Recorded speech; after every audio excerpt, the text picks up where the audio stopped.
काम क्या है? एक व्यवस्था है। काम वासना बुरी नहीं है। यदि अपनी पत्नी और अपने पति के संग ही रहा जाए तो काम वासना बहुत अच्छी है, वो एक व्यवस्था है। उसी व्यवस्था से संतान उत्पन्न होती है। लेकिन वो व्यवस्था तब गलत हो जाती है जब आप अपनी पत्नी और अपने पति के होते हुए पराई स्त्री और पराई पुरुष को देखने लग जाते हैं, वहां मन डुलाने लग जाते हैं, तब वो काम पाप हो जाता है, बुरा हो जाता है। वरना एक व्यवस्था ईश्वर की बनाई बढ़िया व्यवस्था है। लेकिन आजकल लोग समझते नहीं, अक्ल है नहीं, समझ है नहीं। पत्नी पति के होते हुए भी पराई स्त्री पराई पुरुष को लोग ताकते रहते, तुझको सांझ सवेरे दिन भर ताक रहे हैं। तीर्थ राज में आकर के भी लोग काम वासना से स्त्रियों को देख रहे हैं, काम वासना से पुरुषों को देखा जा रहा है। तो ये धाम में आकर के यदि तुम्हारी वासना अभी भी पर नारी पर पुरुष में है तो फिर गंगा कितना भी नहाओ फायदा नहीं है। खेल मेरी मां शरीर का। एक बार क्या हुआ, एक बार शंकर जी ने और पार्वती मैया ने कहा कि प्रभु ये भीड़ कहां जा रही है, इतने लोग लाखों नहीं करोड़ों। शंकर जी बोले जा रहे हैं सब लोग कुंभ नहाने। तो पार्वती मैया बोली अरे ये तो सब बड़े पुण्यात्मा हैं। शंकर जी बोले नहीं, ये जा जरूर रहे हैं, लेकिन ये देखने और दिखाने जा रहे हैं। चलो देख आवे कितना बड़ा मेला भरा है, और दिखाने के जी हम भी गए थे, तुम तो गए नहीं। तो ये देखने और दिखाने जा रहे हैं। पार्वती जी बोली नहीं, ये तो सब भक्त हैं और बड़ी श्रद्धा से जा रहे हैं। प्रभु इन सबको दर्शन दो, जितने भी कुंभ नहा रहे हैं सब पर कृपा करो, सब अच्छे लोग हैं। शंकर जी बोले चलो पार्वती जी आप कह रही हो तो हम चेक कर लेते हैं कि इनमें से कितने लोग कुंभ नहाने आए हैं, कितने लोग पवित्र विचारों से आए हैं, चेक करते। तो जहां से सारे लोग आ रहे थे तो उसी रास्ते पर शंकर और पार्वती एक बुढ़ा बुढ़ी बन करके शंकर जी एक गड्ढे में गिर गए। गड्ढा था गंदा शहर का, वहां पे मलमूत्र इकट्ठा होता था, तो वो गड्ढे में गिर गए। अब गड्ढे में गिरे हैं और गंदगी लगी है शरीर पर। माता पार्वती बूढ़ी सी बन गई। ओ जो गुजरते जाएं, ओ बहन, ओ मैया, ओ भैया, हमारे पति गिर गए हैं, थोड़ा बचा लो, हमारे पति की मदद करो, हमारे पति की मदद करो। देखो उन्हें बड़ा कष्ट है, बड़ी भूख लगी है और वो ठंडे में सिकुड़ रहे हैं और वो कष्ट पा रहे हैं, गड्ढे में हमसे निकल नहीं रहे हैं, आप जरा मदद करो। तो लोग बोले अरे हमारे गंगा नहाने का टाइम हो रहा है, हम गंगा नहाने जा रहे हैं। हाँ ये सब क्या गंदगी मचा रखी तुमने। शंकर जी पार्वती जी से बोले देख लो ये गंगा नहा रहे हैं, किसी की मदद कर नहीं रहे हैं और गंगा नहा रहे हैं।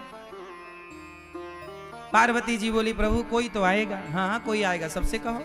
अब पार्वती जी सबसे कह रही हैं भैया हमारे पति जरा कष्ट में हैं, जरा गिर गए हैं, जरा उठाओ, जरा इनकी दवाई कराओ, जरा इनका ख्याल रख लो, हमसे भी चला नहीं जा रहा है। सारे लोग बोले हम तो गंगा नहाने आए हैं, गंगा नहाएंगे, कहां तुम फंसा रहे हो, चलो। एक नौजवान लड़का आया, पार्वती मैया बोली भैया हमारे पति को जरा निकालो, गिर गए हैं। बोला हाँ हाँ चलो निकालते। वो आया शंकर जी की मदद करने। शंकर जी की जब मदद करने आया तो शंकर जी बोले भैया यदि तुम हमें निकालने के लिए इस गड्ढे में आओगे तो हम तो निकल जाएंगे पर तुम फंस जाओगे। तो वो नौजवान बोला अच्छा हम फंस जाएंगे? हाँ फंस जाओगे। तो बोला अच्छा एक काम करो फिर तुम ही फंसे रहो, हम जा रहे हैं। वो नौजवान वहां से चला गया। कौन फंसे? पार्वती जी देखती रही, कोई नहीं आया। आखिरी में कोई एक सज्जन आए,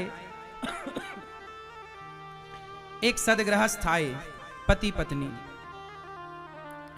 जब पति पत्नी आए तो उनसे कहा पार्वती मैया ने कि मेरे पति फंसे पड़े हैं दलदल में, जरा बचाओ। वो गृहस्थ पति बोला, पुरुष बोला कि जी अभी मैं बचाता हूं। शंकर जी बोले कि यदि तुम यहां हमें बचाने आओगे तुम फंस जाओगे।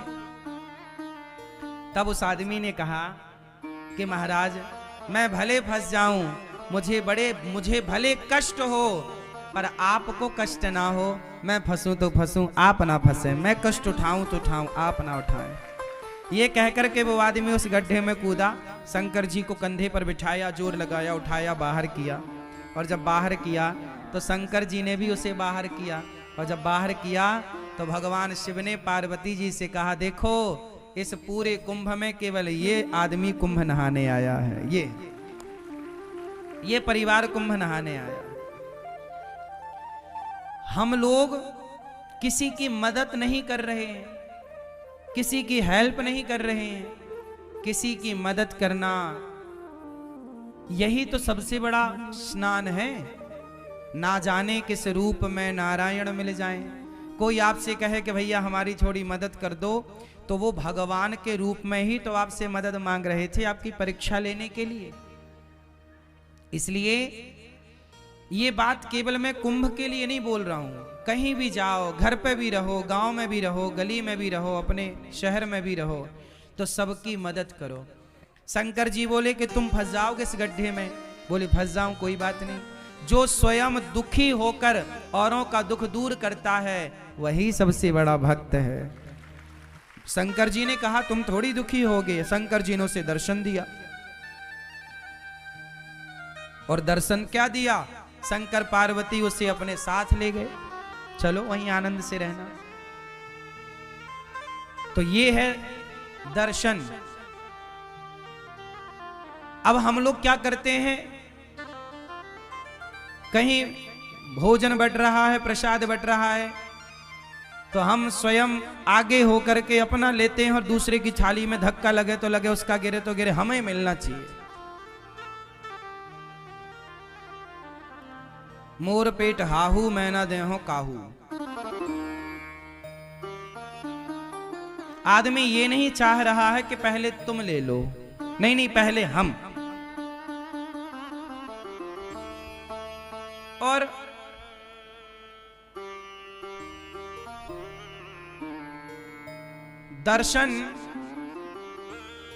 दर्शन का मतलब लोग समझ ही नहीं रहे हैं। धाम में आओ ना, प्रयाग जी में आओ, वृंदावन आओ, यमुना जी आओ, अयोध्या जी जाओ, जहां भी जाओ वहां क्या करना चाहिए? अच्छा ये बताओ, गंगा जी में जब आप डुबकी लगाए तो किस तरफ मुंह करके डुबकी लगाए? स्नान कैसे करना चाहिए? सुनो, स्नान करने की भी एक विधा है। तीर्थों में स्नान कैसे करना चाहिए? सुनो, सबसे पहले गंगा जी जाओ तो जाओ कैसे, पहले ये समझो। अपने कमरे में ही फ्रेश हो करके आधा स्नान अपने कमरे में कर लो। फ्रेश हो जाओ, थोड़ा आधा स्नान कर लो, क्योंकि गंगा अपने आप में एक मंदिर है। गंगा अपने आप में कौन है? मंदिर। तो मंदिर में हम बिना नहाए जाते हैं कि नहा कर?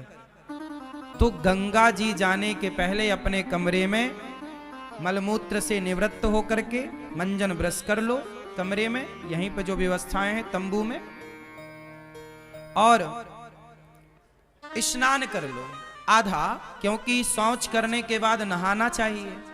तो कमरे में आधा नहा लो। जो कपड़े पहनकर शौच करो वो कपड़े गीले करना चाहिए, वही कपड़े पहनकर नहीं। तो शौच करने के बाद नहा लो आधा, फिर नहा करके आप फिर गंगा जी जाओ। नहा करके आधा नहा लो, फिर गंगा जी जाओ पवित्र हो करके, फिर वहां जाके सबसे पहले गंगा मैया को प्रणाम करना चाहिए। जाके ये नहीं सीधे पांव डाल दे, नहीं, सबसे पहले गंगा जी के पास बैठ के हाथ से गंगा मैया का पहले तो मस्तक झुकाकर गंगा मैया को प्रणाम करो, फिर हाथों से थोड़ा जल उठाकर सबसे पहले अपने मस्तक पर डालो। कहाँ डालो? अपने मस्तक पर जल डालो। हे गंगा मैया, हमारे माथे पर विराजिए, हे गंगा मैया आपकी कृपा से सदा सब लोग सुखी रहें, सब प्रसन्न रहें, और हे गंगा मैया हमारी भक्ति दिनों दिन बढ़े, हम सदा प्रभु का स्मरण करते रहें। एक क्षण के लिए मैं भगवान को कभी भूलूं नहीं। हे गंगा मैया मैं भगवान को कभी भूलूं नहीं। हे नाथ मैं आपको कभी भूलूं नहीं। हे गंगा मैया आखिरी सांस तक मैं आपका दर्शन करने आती रहूं, अपने पांव से चलकर अपनी आंखों से आपको देखती रहूं, और आपकी कृपा से आपका दर्श परस करते, भगवान का नाम सुनते सुनते, भगवान की कथा सुनते सुनते मेरे प्राण जाए मैया, यही वरदान दो। आपका नाम जपते जपते, भगवान का गुणगान गाते गाते प्राण जाएं, और ये जो बाल बच्चे हैं, बाल गोपाल हैं, बच्चे हैं, ये भी बड़े होकर सदा आपके प्रति श्रद्धा का भाव रखें, ये भी आपके प्रति प्रेम रखें। गंगा मैया को प्रणाम करो, प्रणाम करके फिर जिस तरफ से गंगा जी की धार आ रही है, किस तरफ से, जिस तरफ से गंगा जी की धार, जिस तरफ से गंगा जी की धारा आ रही है उस तरफ मुंह करना चाहिए। जिस तरफ गंगा जी की धारा, जैसे धारा इस तरफ से आ रही है, बहकर इस तरफ जा रही है, तो जिस तरफ धारा आ रही है उस तरफ मुंह करके और फिर गंगा मैया को प्रणाम करते हुए स्नान करना चाहिए, डुबकी लगानी चाहिए। और डुबकी कैसे लगानी चाहिए? पहली डुबकी अपने माता के लिए कि ये डुबकी का पुण्य मेरी माँ को मिले जिसने मुझे धरती पर भेजा है। दूसरी डुबकी अपने पिता के लिए, तीसरी डुबकी अपने पूर्वजों के लिए, चौथी डुबकी अपने बच्चों के लिए कि बच्चे इसका पुण्य पाएं, और पांचवी डुबकी अपने लिए। और ये दास अनिरुद्ध तो जब गंगा जी नहाने जाते हैं ना, तो हम केवल माता पिता और पूर्वजों की नहीं, कथा सुनने जितने भक्त आते हैं, जितने शिष्य हैं, जितने भक्त सुनते हैं कथा, हम सबके नाम की डुबकी लगा लेते हैं। प्रभु ये हमारे सभी भक्तों को इस पुण्य का लाभ मिले, और गंगा मैया जो नहीं आ पाए उन भक्तों की भी एक डुबकी ये दास अनिरुद्ध लगा लेता है कि जो भक्त गौरी गोपाल से जुड़े, जो रामानुज परिवार से जुड़े हैं, जो श्री संप्रदाय से जुड़े हैं, जो जाने अनजाने में टीवी पर भी भागवत सुन लेते हैं, यूट्यूब पर भी भागवत सुनते हैं, जो गौरी गोपाल भगवान के प्रति थोड़ी सी भी आस्था रखते हैं, उन सबके लिए ये दास अनिरुद्ध डुबकी लगाता है। और जो लोग दास अनिरुद्ध को गाली देते हैं, उल्टा सीधा कहते हैं,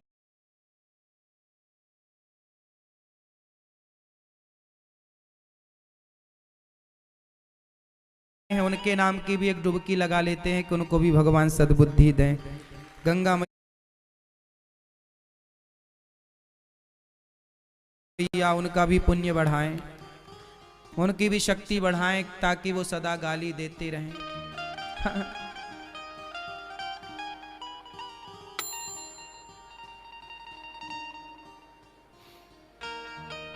क्योंकि बैलेंस बना के चलना चाहिए ना। यदि आपको अच्छा कहने वाले लोग हैं तो आपको बुरा कहने वाले लोग भी होंगे, इसलिए आप लोग घबरा जाते हैं कि मुझे बुरा कह दिया। लेकिन ये दास अनिरुद्ध उन बुरा कहने वाले लोगों के नाम की भी गंगा जी में एक डुबकी मार लेता है कि भैया उनका भी भला हो। वो बुरा सोचें, हम बुरा क्यों सोचें? यदि आपने बुरा सोचा हमारे लिए और हमने भी आपके लिए बुरा सोचा, तो फिर आप में और हम में अंतर क्या रह जाएगा? आप कितना भी बुरा सोचिए हमारे लिए, पर हम कदापि कभी बुरा नहीं सोचेंगे किसी के लिए। आप सोच रहे हैं वो आपके संस्कार हैं, जो हम सोचेंगे वो हमारे संस्कारों का परिचय होगा। हम क्यों पाप ला दें? आप दीजिए गालियां, हम थोड़ी देंगे। आप अपना स्वभाव का परिचय दे रहे हैं, हम अपने स्वभाव का परिचय दे रहे हैं। जो व्यक्ति स्वप्न में भी, सपने में भी किसी का बुरा नहीं सोचता ना मेरी माँ, तुम दिल के साफ बनो बस यहाँ से। जिस दिन तुम यहाँ से सच्चे हो जाओगे ना, दुनिया साथ दे ना दे, भगवान साथ देते हैं मेरी माँ। दुनिया के साथ की जरूरत भी नहीं पड़ती, यहाँ से अच्छे रहना हृदय से। और भगवान को यहीं की सुंदरता दिखती भी है। निर्मल मन जन सो मोहि पावा, मोहि कपट छल छिद्र न भावा। भगवान कहाँ की सुंदरता देखते हैं?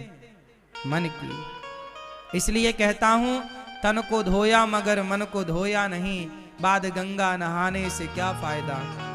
सबकी मदद करो।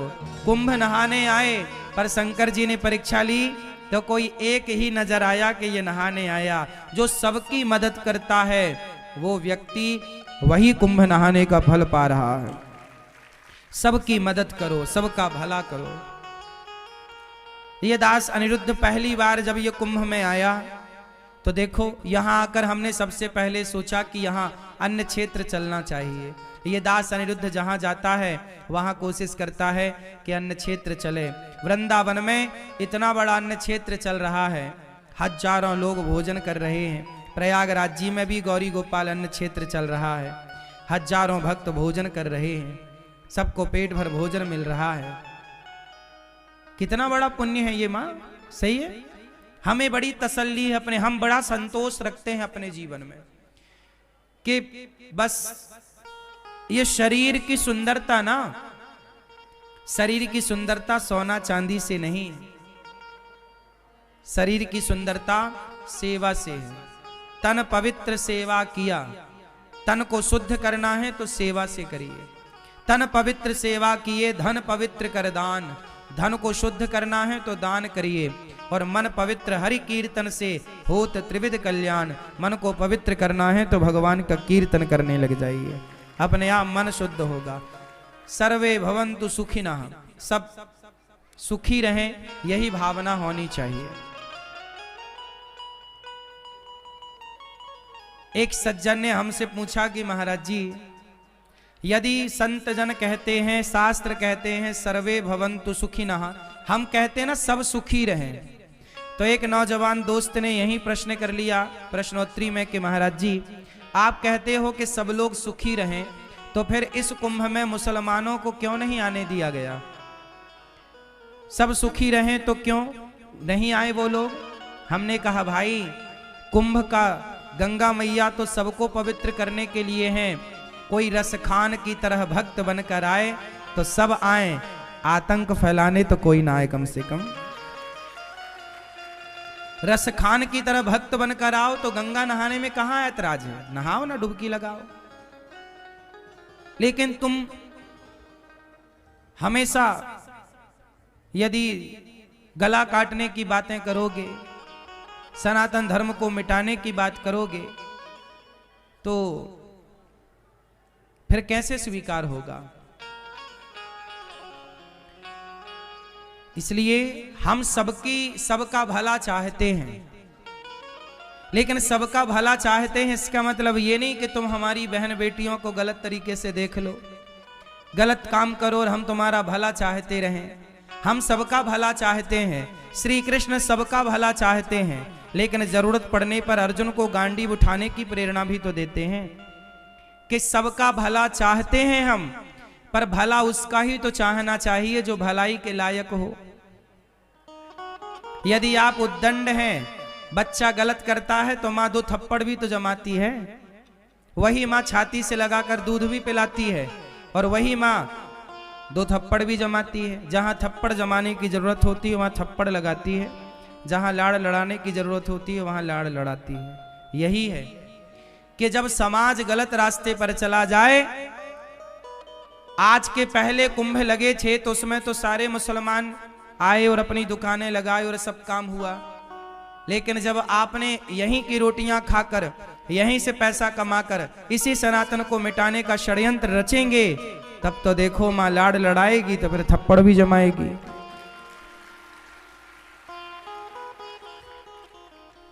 हाँ या ना? फिर इसलिए हम सबका भला चाहते हैं। भाई तुम सही देखो, हम सीधे हैं तो तुम भी सीधे हो जाओ, सीधे बन के आओ तो स्वीकार है सब कुछ।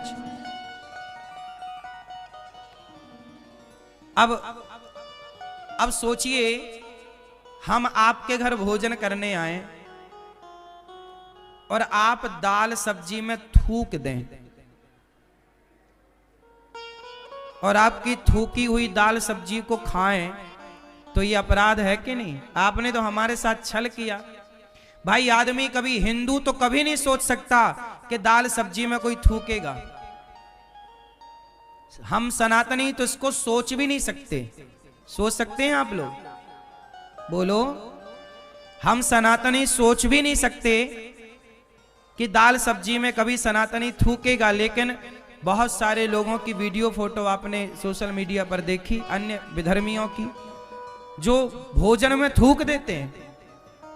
अब बताइए, उनका थूका हुआ भोजन भला इस कुंभ में कौन करे? यदि वो यहाँ पे ढाबा चलाएं तो थूक थूक के चलाएंगे, चाय बेचेंगे तो चाय में थूक देंगे, गन्ने का रस बेचेंगे तो गन्ने के रस में थूक देंगे। कौन चेक करेगा? कम से कम सनातनी कैसा भी है, ये विश्वास है कि वो कभी खाने पीने में तो कम से कम ये सब नहीं गंदगी हरकत करेगा। सनातनी कभी ये गलत सोच तो उसका दिमाग ही नहीं जाता, ये क्यों करेगा? हमारे यहाँ तो खाने पीने के पदार्थों को प्रसाद कहा जाता है, उसमें थूकेगा कौन भाई? मैया काहे खड़ी हो, बैठ जाओ मेरी माँ। इसलिए वो लोग थूक देते हैं खाने पीने की चीजों में। जूस की दुकान है यदि किसी की, विधर्मियों की, तो वो जूस की दुकान में आप देख ना पाओगे, जूस में थूक देते हैं। बताइए हाँ या ना? इसलिए मना किया गया कि भाई तुम्हारा थूक कौन यहां पे खाए। इसलिए फिर संतों ने निर्णय लिया कि तुम यहां ना आओ। हमारे सनातन धर्म की पवित्रताएं हम सनातनी लोग ही जानते हैं। कभी ये गंदगी नहीं करनी चाहिए, विश्वासघात नहीं करना चाहिए। हम आपके घर भोजन करने आए हैं तो हम तो बड़ी श्रद्धा से खा रहे हैं ना, कि दाल रोटी तो भगवान का प्रसाद मान के खाता है आदमी, लेकिन आपने उसमें थूक दिया, कुछ और मिला दिया, ये तो आपने छल कर दिया ना हमारे साथ। जैसे अभी तिरुपति बालाजी में हम लोग तो प्रसाद खाए लड्डू का, लेकिन प्रसाद में भी बता रहे हैं कि वहां मिलावट हो गई, चर्बी मिला दी, कुछ मिला दी, गलत चीज मिला दी, चर्बी से बना घी मिला दिया। अब बताओ, हम तो आस्था से प्रसाद ना पा रहे हैं, बोलो। लेकिन आपने प्रसाद में यदि चर्बी मिला दी, कुछ गलत चीज मिला दी, तो फिर आपने तो हमारे साथ छल किया ना। हमारा क्या कसूर है? हम तो प्रसाद पा रहे हैं, लेकिन आप मिला रहे हैं, तो ये तो छल है ना। तो जो छल करने वाले लोग हैं उनको कुंभ में क्यों आना है भाई? इसलिए भगवान कहते हैं कि निर्मल मन जन सो मोहि पावा, मोहि कपट छल छिद्र न भावा। मुझे ये कपट अपट बिल्कुल पसंद नहीं।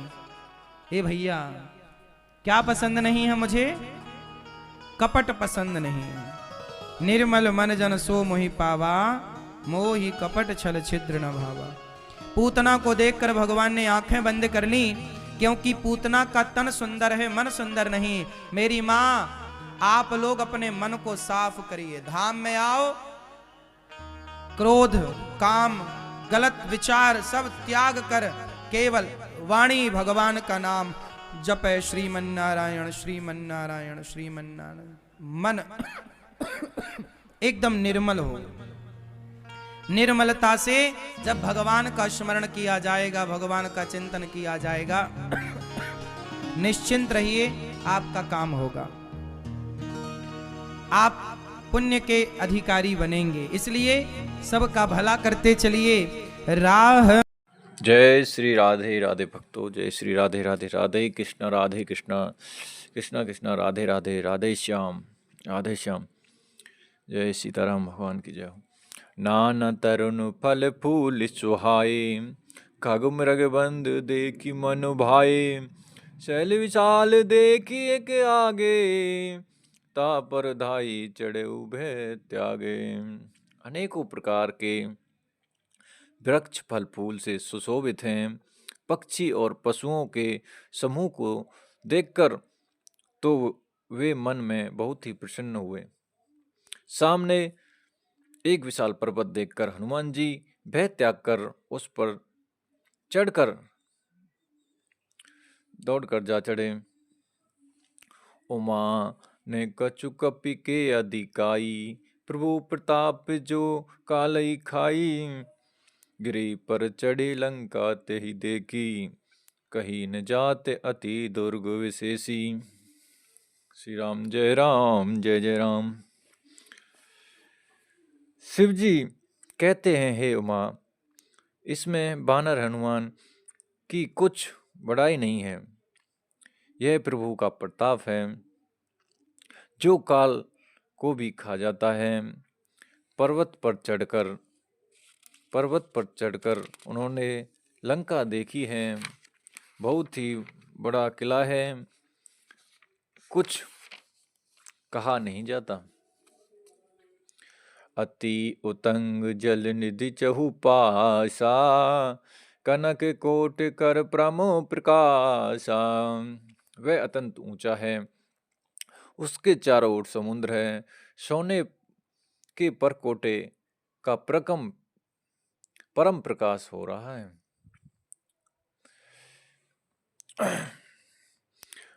वन बाग उपवन वाटिका, सर कूप बापी सोही। नर नाग सुर गंधर्व कन्या रूप मुनि मन मोही। कहू माल देहि विशाल शैल समान, अति बल गजही नाना खा रही। वही बहुविधि एक नहीं तरजही। वन, बाग, उपवन, फुलवाड़ी, तालाब, कुएं और बावलियां सुशोभित हैं। मनुष्य, नाग, देवताओं और गंधर्वों की कन्याएं और सुंदर से मुनि के भी मनों को मोह लेती हैं। कहीं